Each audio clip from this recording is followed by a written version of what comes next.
So, as I said, I just want to welcome you all to today's webinar in association with Weston College, and we've got Dave Crew and Tracy Leahy from Weston joining us. Dave is the Head of Business Growth and Employer Partnerships, and he's going to be speaking to us in a moment to introduce Weston College to you in a little bit more detail. And then Tracy heads up the apprenticeships at the college, and she'll be kind of giving you the real detail and the update on kind of how far we've come since legal apprenticeships were introduced, and kind of what the future looks like and what the uptake is in the region. And then I'm really pleased to welcome Kate Saunders, who's a partner and head of house sales at Clark Wilmot, and also Mark Gray, who's a professional development manager at Goodhampstead, who are going to talk to us about their experience of having apprentices within their organisation. So they'll give you a bit of this sort of on the ground detail of how it works from the law firm perspective.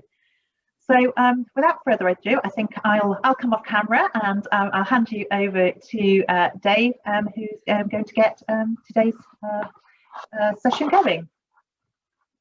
Thank you, Helen. Excellent.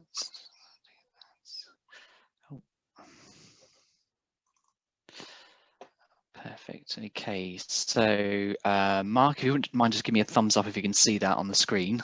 Mark, thank you very much, appreciate that. Always best to check. So good afternoon, everyone. It's really good to see you all. And before I open, and just to give you a quick overview of where we are with Weston College at the moment, I'd just like to thank our partners at Bristol Law Society, Helen and Claire, and Ben Holt, who's the president of the Bristol Law Society, just for working with us and supporting our agenda.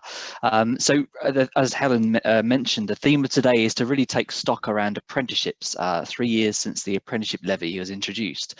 Where are apprenticeships right now? Where are they going? And an opportunity to get into a conversation. So I'm just going to kick things off, just giving you a quick high-level overview of our business as the partners for the event today. So for those of you who aren't aware, already work with the college, although I do recognise some names and faces on the session today. We're a further and higher education provider based in Weston-super-Mare in North Somerset, and delivering training regionally across the southwest and nationally. There's a few highlights in terms of some of the recent achievements on the screen, but I think if we were really to boil down what we're all about, is around creating brighter futures for our learners. And you can see some of the themes around leadership, mental health, and investing in people is absolutely critical. In terms of the size of the college, we have around 30,000 student enrolments each academic year, employing around 1,000 staff. And we are a national centre of excellence for special education needs, one of 3 in the country. And we also deliver education in 19 prisons across the south of England. So I think like many businesses, we've had to diversify, and we are a very diverse, large business. But everything we do comes back to that ultimate focus of supporting our learners and supporting the industry itself, the law and professional services industry. Obviously, we all know it's a huge employment and growth sector for the west of England, and it's evolving as well at pace.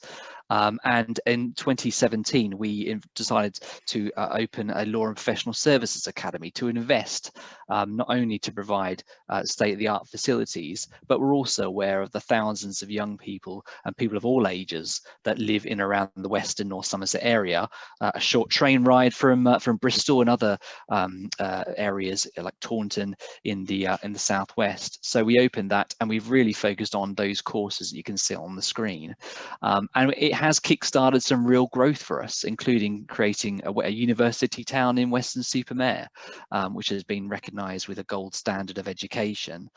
So we currently have around 1,000 students doing high-level degree courses, and that's growing year on year. In terms of the Law and Professional Services Academy, what that actually is, I'm just going to focus on the law side of the provision. So we really want to create pathways to legal careers. That's critical, and we are seeing students come to us who are looking at an alternative to university, because there's different pathways for all different people.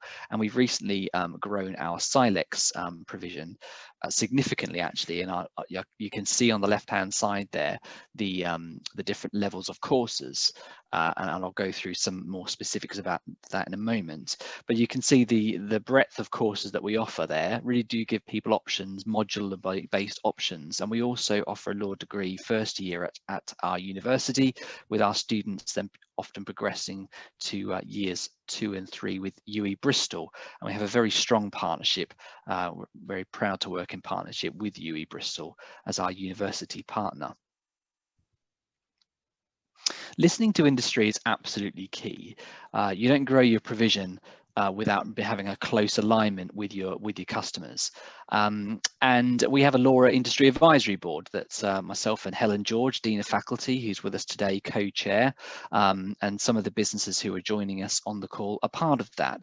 And we meet every couple of months and we hear what's going on in the industry. And it's interesting, some of the themes coming out of that already, specifically around workforce planning, alternative routes into the sector, looking at the apprenticeship levy, and more recently there's a theme around multi-skilling employees and leadership and management, and specifically around the embracing technology in law through legal tech. So there are some really interesting themes coming out of that, but these partners that you can see on the screen, they do steer the Weston College ship for us.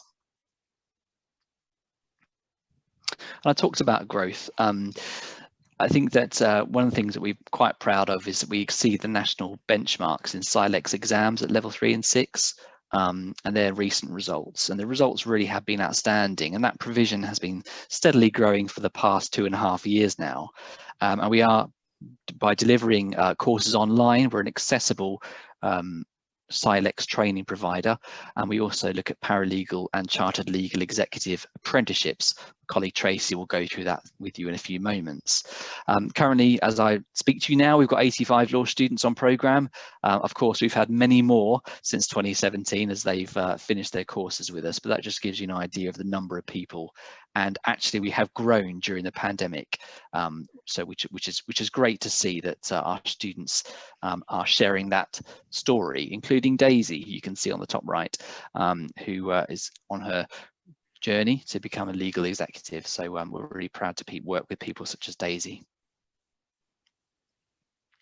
And at this point, I'll just hand over to Tracy, who's just going to walk us through the current state of play with apprenticeships.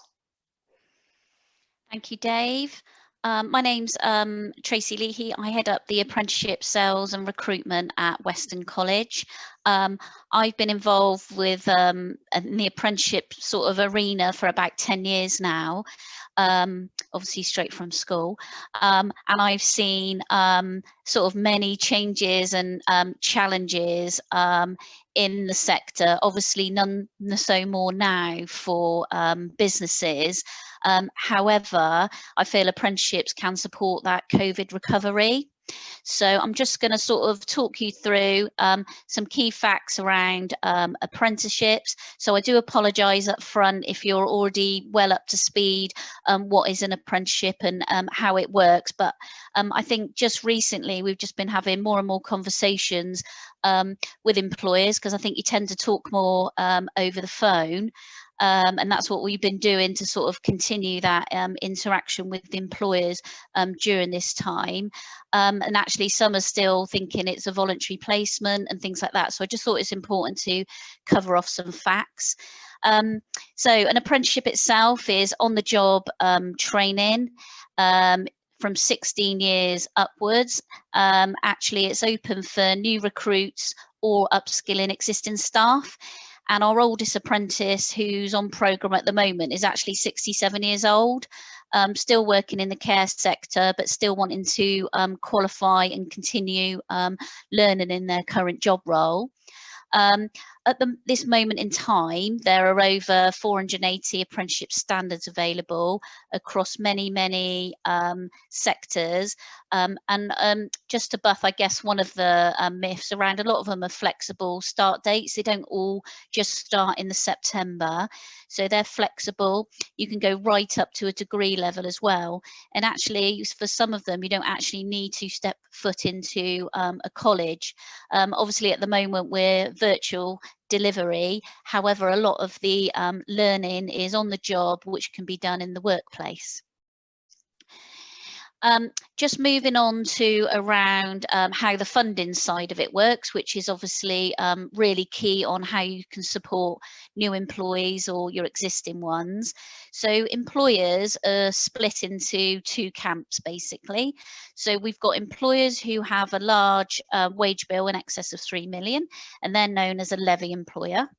And those levy employers pay 0.5% of their wage bill into a levy pot via their digital account on a monthly basis. For non-levy employers who have a salary of less than 3 million, sorry, a wage bill of less than £3 million are known as a non-levy employer. Now, their funding is paid 95% of any apprenticeship is paid for via the government, and they just pay either no fee at all if their learner is between 16 to 18, or they pay 5% contribution. Also, in terms of levy employers, if you have spent your levy payment on a monthly basis, you then revert into the non-levy payment structure. So again, any enrolments that you do for any apprenticeships, you will just pay the 5% top-up fee. So obviously, in terms of apprenticeships, they can be seen as recruiting and upskilling, and you can use it both ways. In terms of incentives, there are various ones about. At the moment in time, we've got £1,000 incentive for 16 to 18s, and also any apprentices that are perhaps a care leaver or have got an education health care plan. As part of the government Back to Work incentive that was launched last year, there's additional incentive payments of £2,000 for 16 to 24, and any apprentices that you take on and enrol before the 31st of March who are over 25, there's £1,500 for them as well. At the moment, that incentive ends on the 31st of March. However, we're thinking that's probably going to be extended as the furlough looks like that's going to be extended as well. So hopefully to help in businesses encourage sort of rebuilding through the COVID recovery, those incentives might just help. And they are actually cash payments back into your account. They don't go into your levy pot at all. If I can have the next slide. In terms of continuing with the key facts, how an apprenticeship is funded is via every apprenticeship has got allocated a funding band, and that funding band is dependent on the level and type of the apprenticeship. So employers are encouraged to negotiate the best price for the training. So when we are talking about the need for the business and what you actually want, because we like to have that discussion with you to make sure it's the right fit for your business, we can also then look at putting different things into your apprenticeship to make it more bespoke for your business, which yourself as employers can free to obviously top up that apprenticeship funding. Can I have the next one? Thank you. Following on from Dave's slide around our wider college offer, this is our apprenticeship offer in terms of different routes of working in a professional services environment. So we know they're the obvious paralegal and the chartered legal executive. However, there's lots of other different apprenticeship routes that would fit within a professional services environment. And what we're finding is some people come in through the business route, perhaps a customer service or an administration route, and then progress on to a paralegal and so forth. Also, as well as what we're seeing, obviously been pushed further via COVID, is around the resurgence of sort of digital environment, especially around cybersecurity and data analysts. So in terms of the apprenticeship offer for the professional services, it's quite wide ranging. Can I have the next slide? Dave talked about the changes that have sort of happened over the last few years, and one of the main changes from the apprenticeship reform was the change from apprenticeships being delivered via a framework to being delivered by a standard. So the frameworks were very popular and known as generally a technical qualification or an MVQ. It was a mandatory units and then some units that you could choose. It was a tick box exercise. They completed it. They were deemed occupationally competent. However, they weren't fit for business. So in May 2017, new standards were announced and we started to deliver those. So the main thing with standards are they are put together by employers in the sector. So they're really relevant in terms of what do you need in your business. So they're obviously designed with employers. So there was large employers and SMEs involved in the design of those. So they're out in the marketplace now. And in fact, since last year, all apprenticeship delivery now is via a standard. Once we've obviously worked with you to decide the right apprenticeship standard for your business, we go through what's known as an employer plan to look at on-the-job training and off-the-job training to make sure that when people go through the gateway to achieve their endpoint assessment, that they obviously are, they're successful and then they achieve their occupational competence. So I guess the main thing for this is around these are written and designed by employers that are relevant for the sector. Obviously, there's lots of reviews happening because obviously things change, but in terms of the success rates and the take-up, they've been really, really popular. Thank you.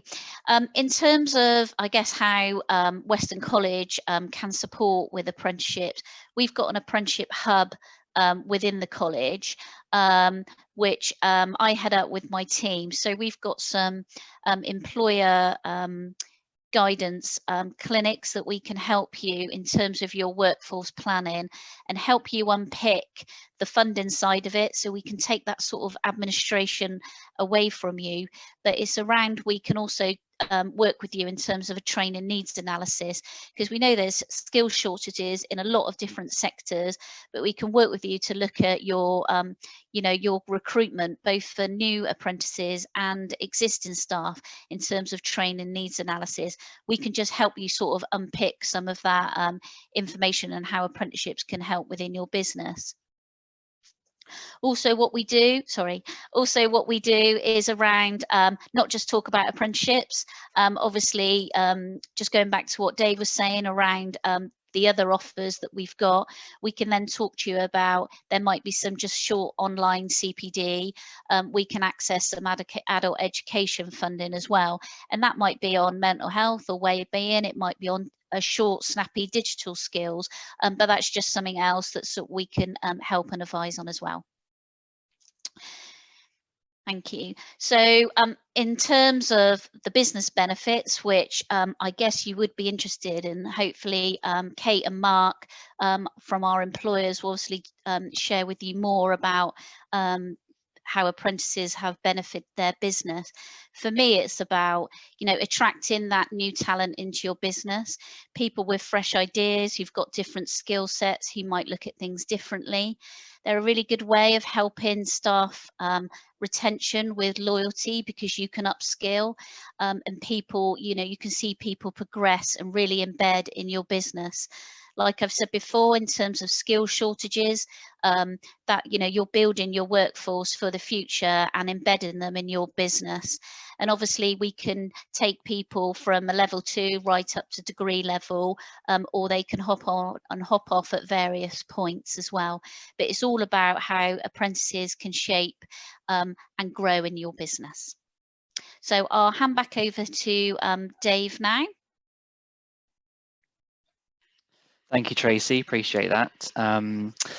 Just a comment from me, because I'm an employer of an apprentice as well as a training provider. I'm probably the nightmare customer for Weston College, actually. Very demanding. But I think I recently hired 3 months ago a business support and an administrator apprenticeship, and I wasn't necessarily surprised of the calibre of that apprentice, because it was my decision to hire her. But what I have been surprised at is maybe the level of training offered and how robust some of this is. I mean, she's nearly 17 years old and learning about project management and stakeholder engagement. This is quite complex stuff, really. So I just thought I'd provide that thought, really, because it's I think the curriculum's definitely been more robust since the levy. But however, enough from me. I'm now going to hand over to Kate Saunders from Clark Wilmot to provide her perspective. Thanks, Dave.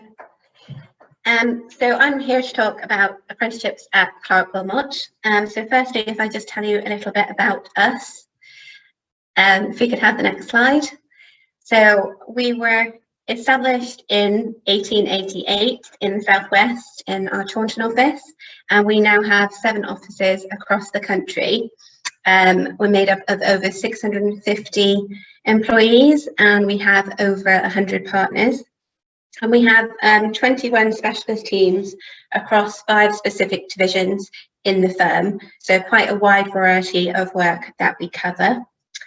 So that's a bit about us as a firm. I've been with Clark Wilmot for over 3 years now, and I head up our home sales team.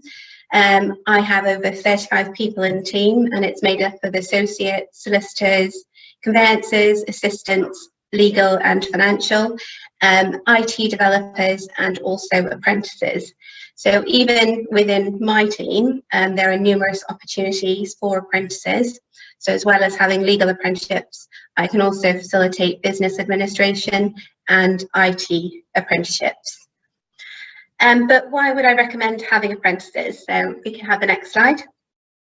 As a firm, we're keen to embrace all different routes into the firm. So getting involved in the apprentice scheme is another way for us to do this. I've worked with apprentices for about 8 years now. So I first became aware of the apprenticeship scheme when I was a partner in Amicus Law, which is a much smaller firm. But it seemed to me like a really good opportunity for us as a firm to engage in a scheme that was supported by the government and also with the apprentice levy. It opened up opportunities for us as a firm as well to be at the forefront of developing our employees and their careers. So I became a partner in a law firm through a very traditional route. I went to university, law school, training contract, and then various promotion schemes throughout my working life. And there are lots of people within the firm and within lots of law firms that have reached the same position using that route. However, if you've a firm which is made up of the same type of people who've been exposed to the same type of things, inevitably you have a group of people who all think in a very similar way. So in order to be different, you have to have people that think differently. And now that there are various routes into law, that allows for this to happen, as has been shown over the years. But the apprenticeship scheme opens it up to a whole new level.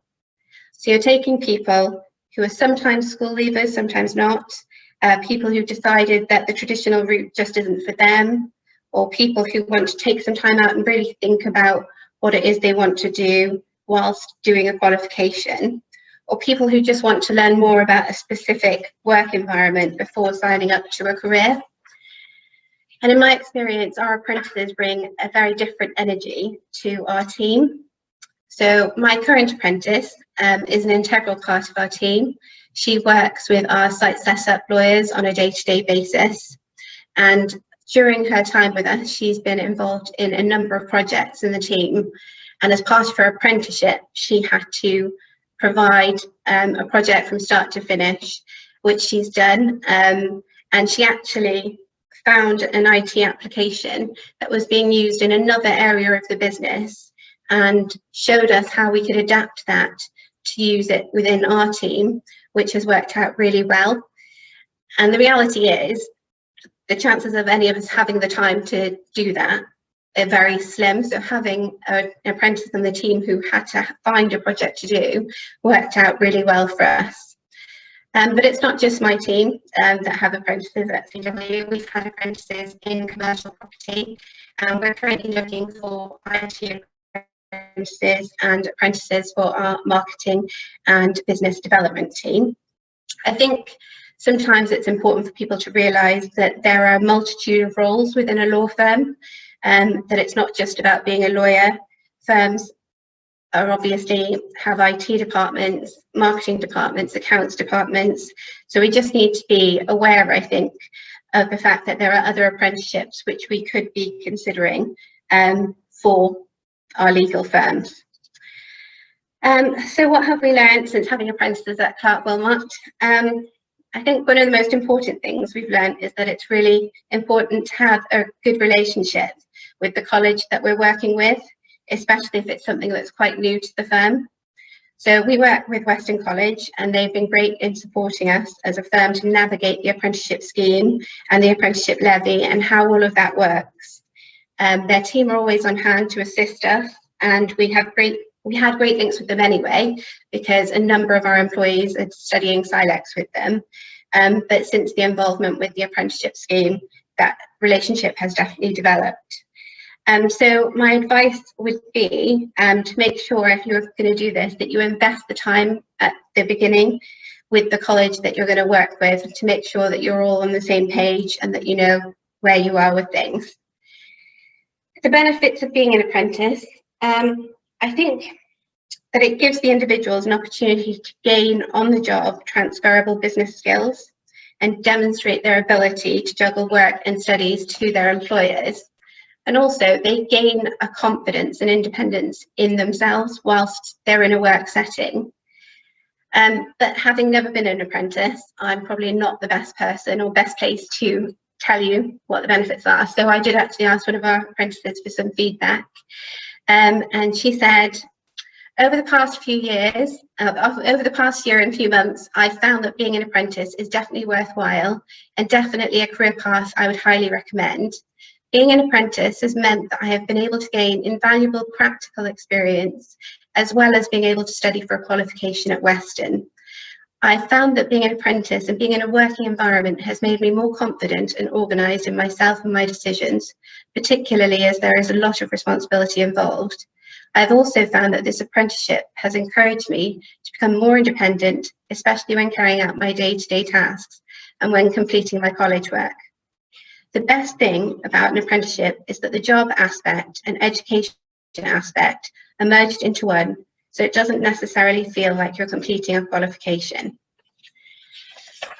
So, as you can tell, our apprentice is currently really enjoying the structure of the qualification. She loves being at work. She's, fitted into the team well, and I think having that mixture, whilst it's definitely hard work for them, and an apprenticeship is by no means an easy route, it gives you a proper insight into what you're actually studying for, which I think is really beneficial and not something that you necessarily get through your university degree.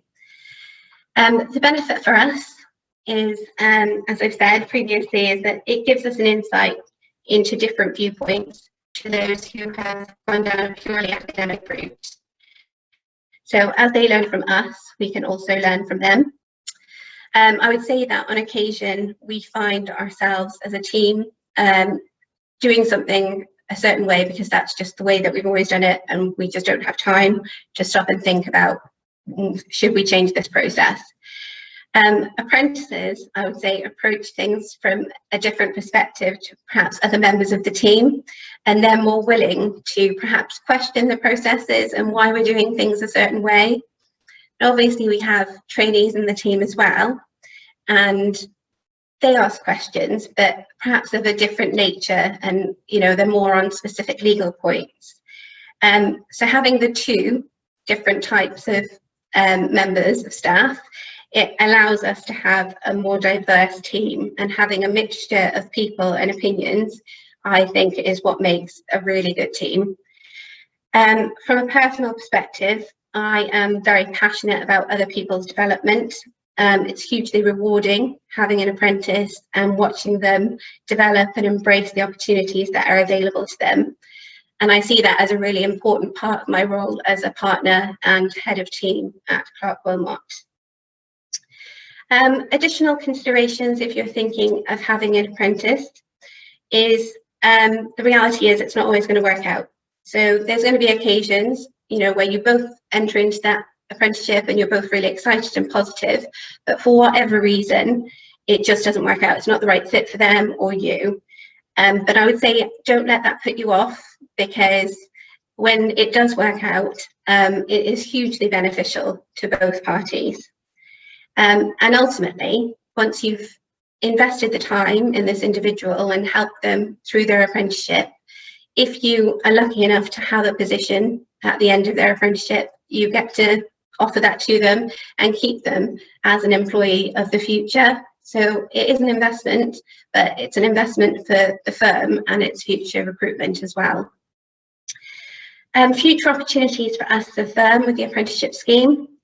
I'm really keen to spread this across the firm and get other areas of the firm to embrace apprenticeships, because I think they're hugely valuable, and also to consider the other opportunities that are available to us as a firm for the purposes of utilising the apprenticeship levy. So other training that perhaps we wouldn't necessarily think we could do or use the apprenticeship levy for, and perhaps encouraging people to think a bit more about that and working with the teams across the firm in relation to that as well. So that's it from me. I think I'm going to hand you over to Mark now. Okay, thank you, Kate. Just share my screen with you there.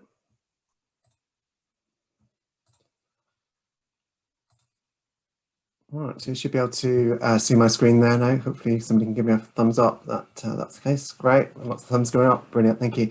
So thank you for giving me the opportunity to talk to you all this afternoon regarding the apprenticeship scheme at Apprenticeships. We're based in the southwest across 7 different sites now.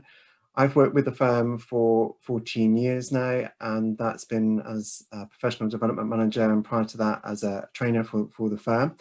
And prior to that in my career, I've always worked in learning and development, but in travel and tourism, working on MBQs at that sort of time. So I've always worked with school leavers and people going through all different sorts of qualifications throughout my career. So I really am a big advocate of this route into market. So actually at the firm, we have apprenticeships in Silex. So we do the level 3 and level 6. And this is for people coming in with no legal experience at all, going right through. Some of those people decide to just do the first part of the qualification, and I think the great thing about the way it's structured is people can start at the very basics, learning the basics in law, and go right through to qualifying as a chartered legal executive if they have the aptitude to do that, and we can see the potential in that person as well. But it gives us as an employer and the apprentice sort of stop points as we go through the qualification. So some decide that they would only want to do the first part, and that would be sufficient for the sorts of roles that they want to do.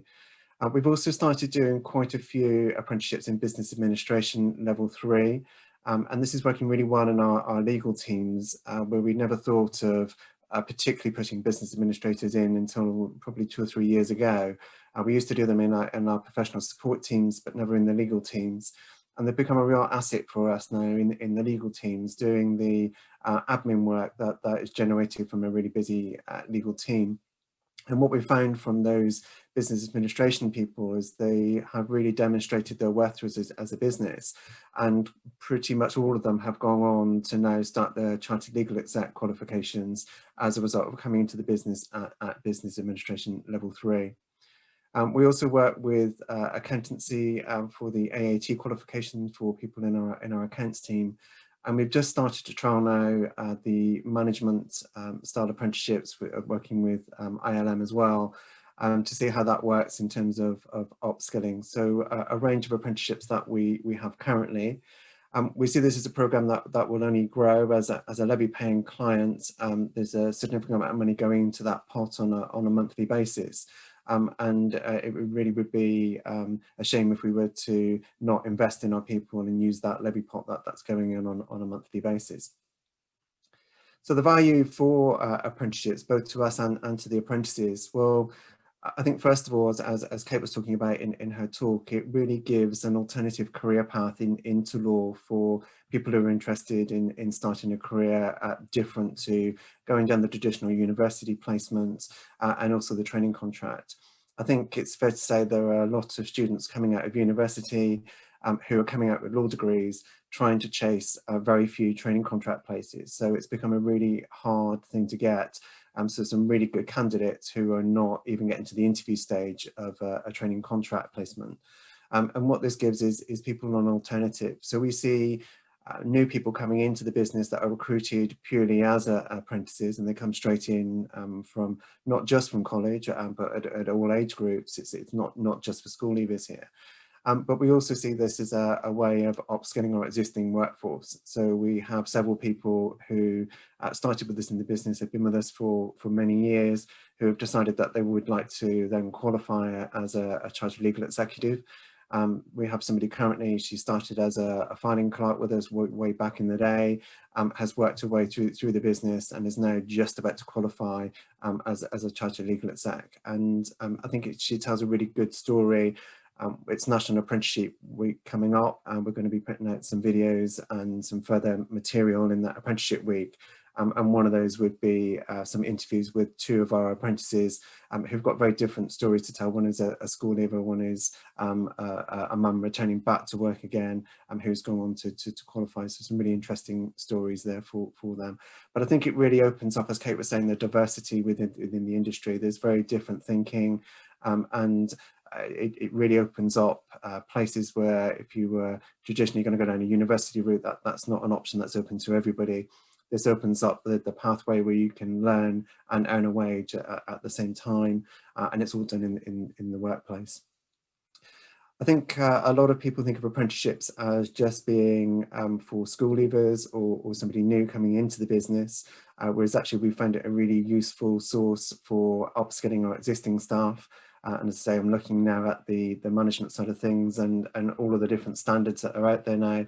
I've recently been having conversations with our heads and directors over the last month about where we can fit apprentices into other parts of the business and how that might work. For me, and I think also for the business, an apprentice demonstrates competence at each step of the way. I think a traditional study route, it tells me that the person is able to retain information and pass an exam, but it doesn't necessarily show me that they are competent in the actual workplace. So for me, an apprenticeship shows that the apprentice is competent at every step of the way, and they are demonstrating at each stage, rather than just passing an exam and then starting to do the job at the end of that process. It's fully funded for us by the levy payment, so it's a good use of our training budget. Obviously, there is a limited budget and trying to stretch that across the entire workforce, and so it enables us to do more training than we probably could have normally done in a normal year by utilising the levy funds. And I thought it would be useful to kind of give you some things I wish I had known when I came into working with apprentices.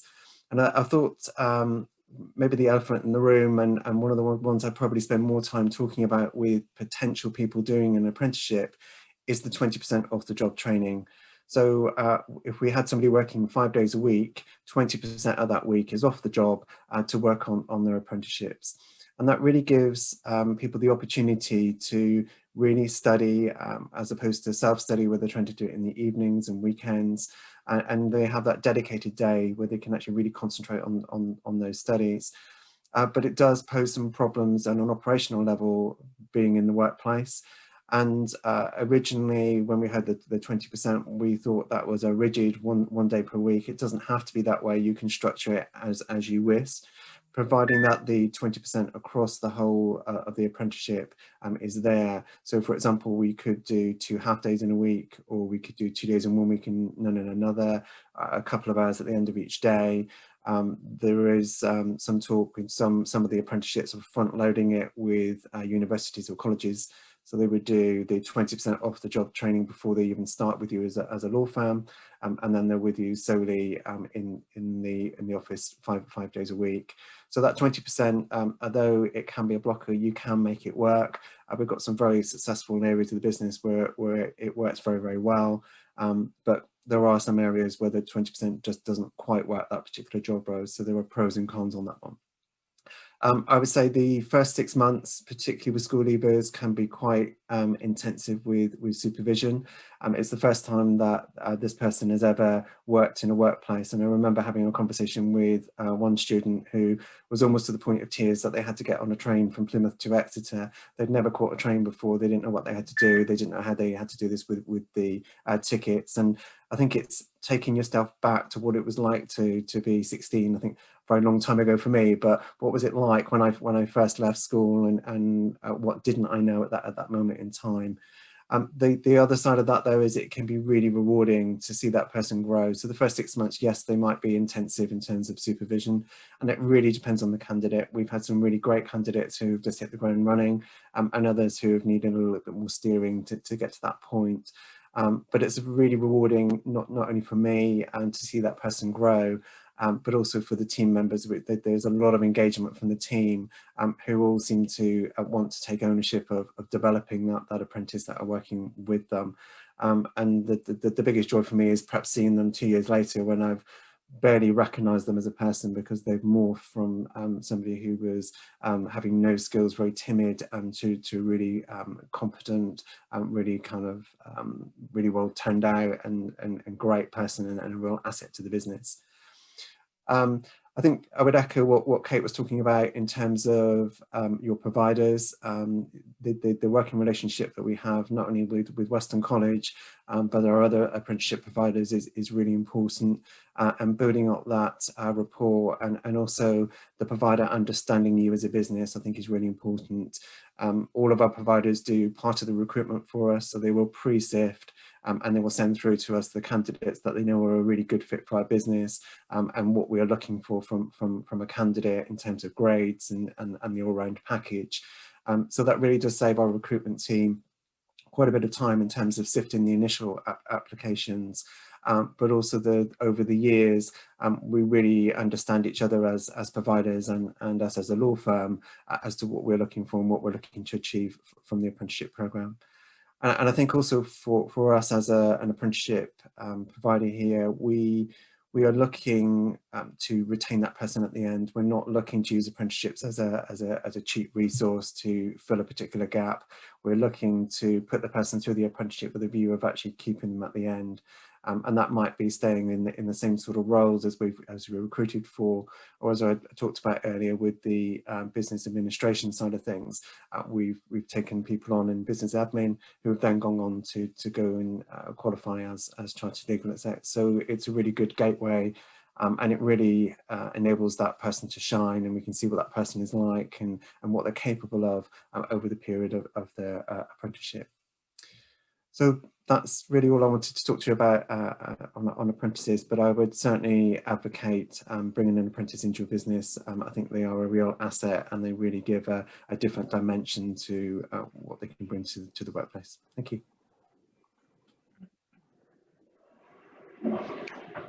Great, thank you very much, everybody. That's quite a lot of food for thought there, and I can see that there's been some questions answered, a bit of discussion through the chat function there as well. I mean, feel free. We are recording this, and so I would say it will go on to YouTube and be shared later. So if you don't want to be on camera, but you want to then stay off camera, but feel free to come on off mute and ask a question if you want to do so, or pop it through the chat function.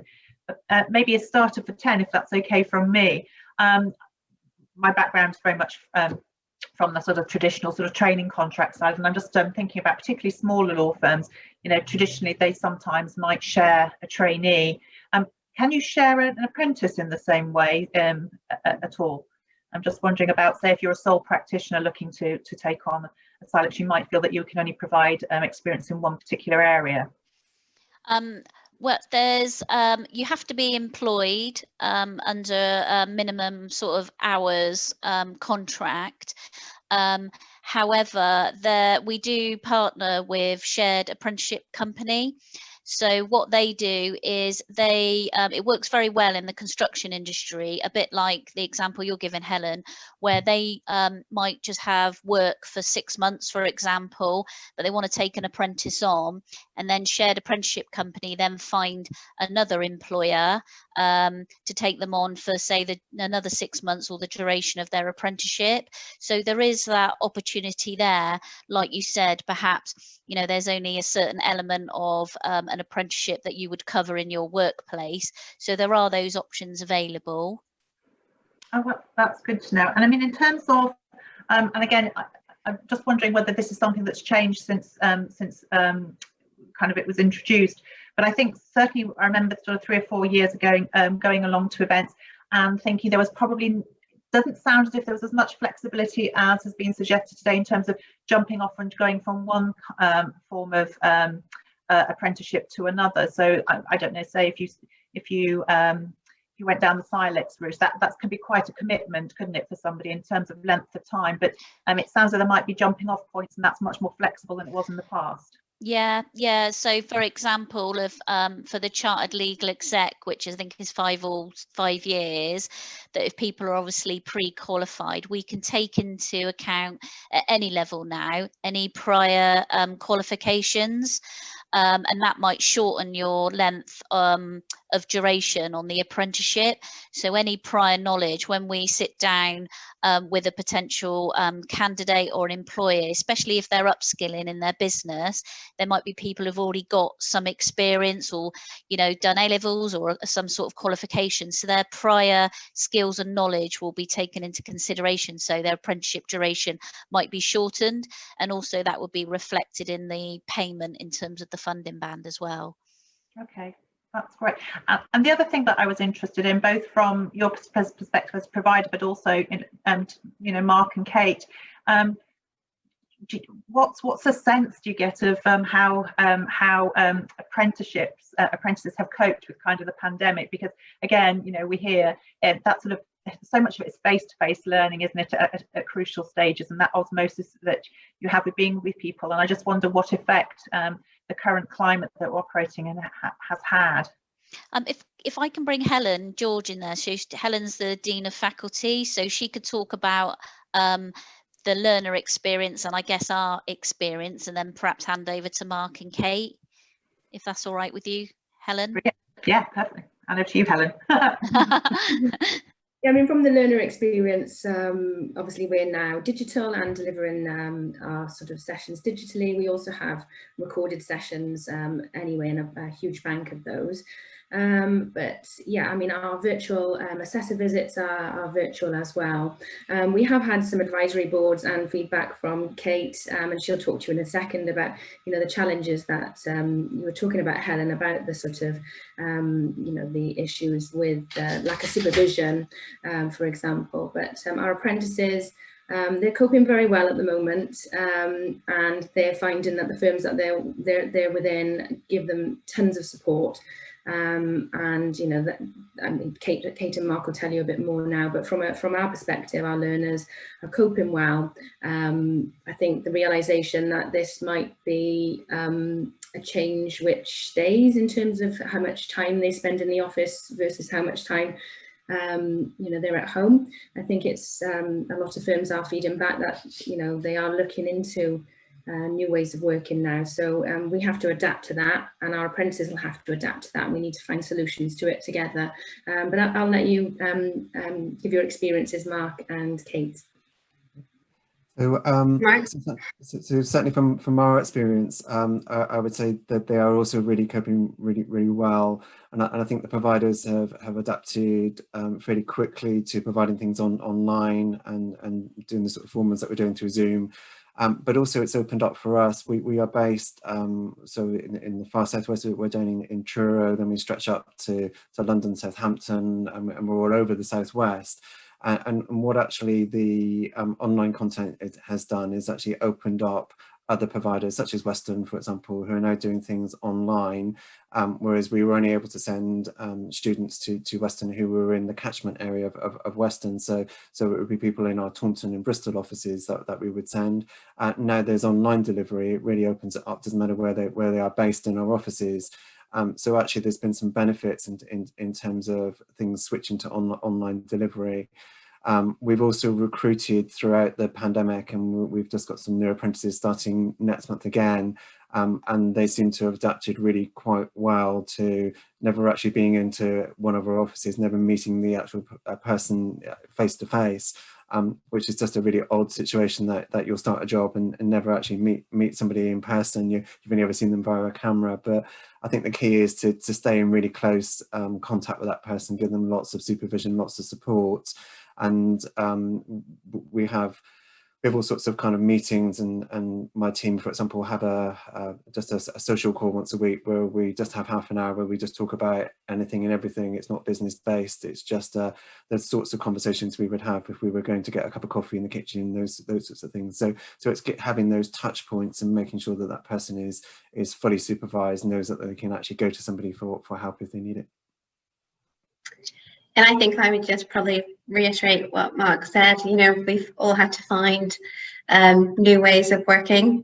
It's been a challenge, particularly I would say from a supervision perspective, because I obviously have control freak tendencies, but you know, you're used to being there and being able to give that feedback and keep an eye on things, and then all of a sudden there's nothing. But I would say these kind of applications like Zoom and Teams and all of that, where you can share your screen and talk to them as if you were actually sat with them, makes a huge difference. And now in lockdown 3, I would say that everyone's kind of caught up with that. And yeah, the feedback from our apprentices is that it's all working well and they feel like they're fully supported. As a firm, obviously, and I'm sure the same with Mark at FTSE, the focus is on well-being as well for everyone and within the firm, but in particular our apprentices, I would say. Just it's a very different situation, very difficult, particularly if you've gone from like a really big team to suddenly being on your own and then having to find that self-motivation every day. It can be quite wearing. I mean, it's wearing for me, so I can only imagine how wearing it must be for one of our apprentices. So there is a focus on the wellbeing aspects and things that we do across the firm to try to get them to think about their mental health as well as getting out and trying to get some exercise, which is all we're allowed to do, but you know, go for a walk, whatever it is, during the day, and still have some kind of routine as well. But you know, we're all doing what we can at the moment, and yes, moving forward, the ways that we work will inevitably change to a degree, but hopefully it won't mean that we never get to see each other in person again for the future, because I think that is also a valuable thing to be able to do. Absolutely. I think we're when we can all get back together, we're going to be really delighted, aren't we? But as you say, I think the way we work, you know, isn't going to go back to precisely the way it was. I know we just had a question coming in now about asking whether finding out if firms accept apprentices from a non-law degree background. I'm assuming that's going to be a yes, but over to one of you to answer that. Do you mean from an employer perspective or from the college perspective? From an employer perspective, I think. This is from Nasir, I think, asking the question. Yeah, I mean, I'm sure it's the same at FTSE as well. They're unlikely to have a law degree. Having a law degree obviously wouldn't negate them from being an apprentice with us, but I would say the majority of apprentices that I've worked with wouldn't have had a law degree or necessarily a degree of any kind. You know, some people go into industry and work in industry for a number of years and then decide that, you know, I actually want to get a qualification now. I know how it works and I know what I'm doing, but I just want to back that up with some sort of qualification. And it sounds like Mark has quite a lot of experience of that at FTSE, where they've got people who've worked there for a number of years who've then taken on an apprenticeship. I don't know if Mark's got anything to add on that. Yeah, it would be the same. Okay, I think the vast majority of people that start the apprenticeship route with us don't have any sort of prior law degree or anything like that sort of things. But I know there are obviously changes for the solicitor entry route with the SQE coming, and fast track apprenticeships for solicitors. So that would be where your sort of law degree and things start to come into play. But I think watch this space in terms of what's going to evolve in the next few years when the SQE comes into play for solicitors. I think that's another level again, which opens up the profession to a lot more people. Mark, I'm conscious that we're kind of coming towards the end of this, but one of the questions that I wanted to ask, and I think you mentioned it in your talk, and obviously Tracy was talking about it when she was setting out sort of how you can be an apprentice, but I just wondered to what extent you as a firm are obviously using the apprentice to look at upskilling current employees as well. But I'm wondering to what extent that is happening, and to what extent that's kind of well known across the sector. I think, I just have a suspicion that probably people think about it as an entry-level kind of apprenticeship, don't they, rather than using that within the firm. So I just wondered, well, how collective experience of that is and how much that element is being used.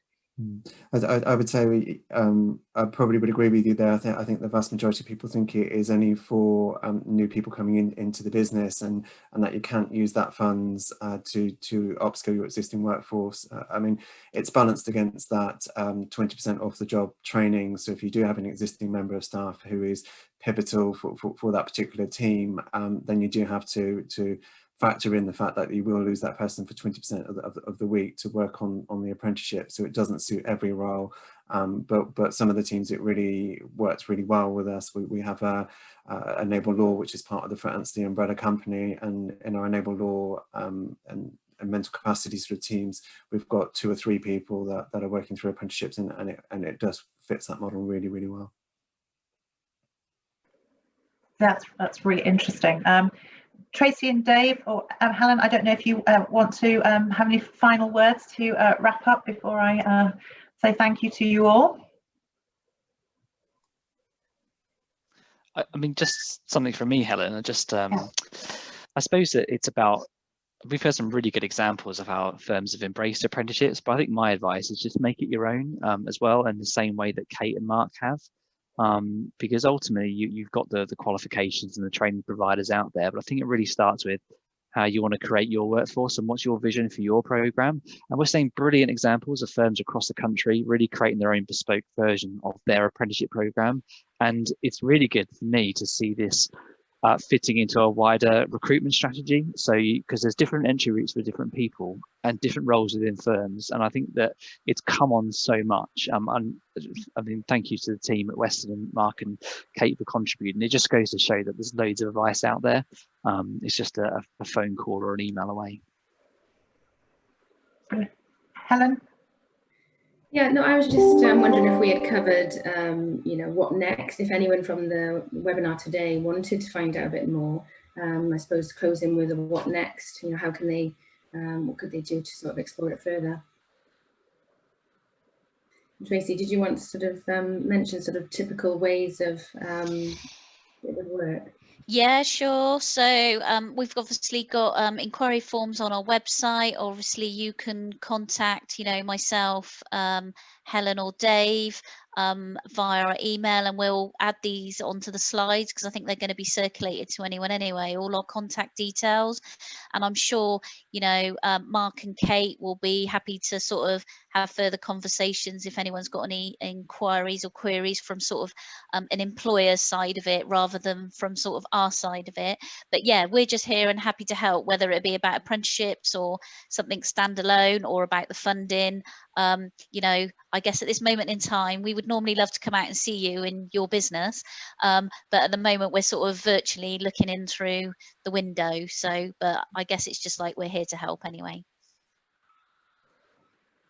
Wonderful. Thank you very much indeed. Certainly from my perspective, I haven't sort of heard a lot in the last few years since these were kind of really, there was a lot of noise, wasn't there, when it was launched, and clearly there's been a lot going on in the background, but it sounds like a really exciting time, and I think particularly with different ways of working and businesses being full service, and that's the point, isn't it? You can use these routes to get into a legal career, but of course there are many more careers within the legal sector where apprenticeships could be really, really useful, I think. So lots of food for thought.